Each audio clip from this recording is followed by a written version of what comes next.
play Monopoly, Filipino version. Ngayon guys, tuturuan ko kayo kung paano maglaro ng Monopoly. Ang una natin kailangan gawin ay ang setup.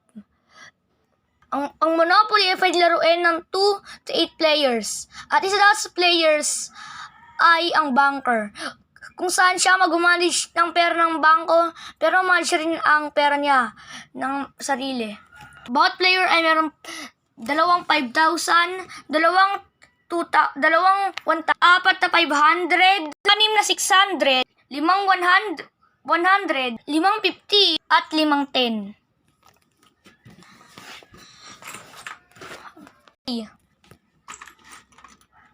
Ang una mong gagawin ay maghanap ka ng gusto mong characters dito.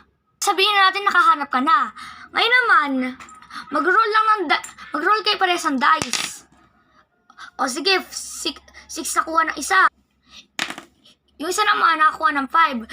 Sabihin natin nakakuha ng 6 itong sapatos. Mag-move siya mauna, tapos mag-move siya ng 6. 1, 2, 3, 4, 5, 6. Ngayon, pag napunta ka dyan, pwede mong bilhin ng properties. Pag di mo binili, i-auction siya sa ibang player. Mag-start sa bet ng 100 peso. Pagkatapos naman nun, gagawin din ulit yon ng isa pang player. 9, nakuha niya 9. 1, 2, 3, 4, 5, 6, 7, 8, 9. Yun din gagawin. Kunwari, naglan siya sa community chest, kukuha siya dito. Tapos, ingagawin niya naman, susundin nila naman kung ano sasabihin ng community chest. Kunwari ito,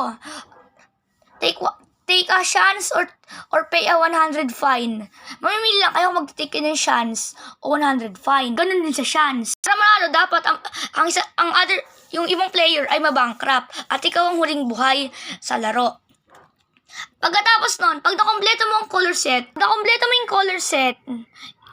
pwede ka na magpatay ng bahay sa kanila. Pero pwede ka magpatay ng bahay sa isa lang. Dapat i-spread out dapat silang evenly. Yung bawat properties ay pwede lang sa kanila i-4 na bahay. 4 na bahay, bawal na pa dagdagan mo ng isa pang bahay. Kasi bawal yon. Pero yung pwede naman ay, i-upgrade mo sila sa hotel. Kung magkano nakalagay dun sa card mo.